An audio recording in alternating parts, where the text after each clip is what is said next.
بهشت زیر قدم مادران است. قلب مادر مکتب کودک است.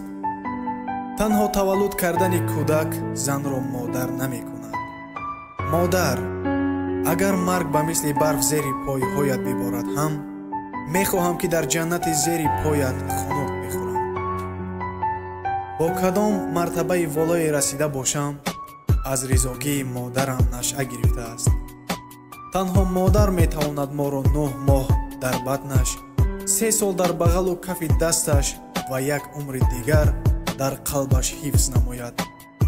منظره از همه دهشتناک ناچاری مادر است. تمام عمر خدمت مادر بکنی هم حقش را پرداخت کردن نمیتوانی. اگر تمام دنیا مال تو شود هم جای مادر را گرفتن نمیتواند. مادرم غمگین مشو که هم افلاس است. شکر میکنم که شیر پیستانت تازه است. از آنه که دارا شده تو را شرمنده میکنم فقیر میشوم و در پیش پای تو میمیرم.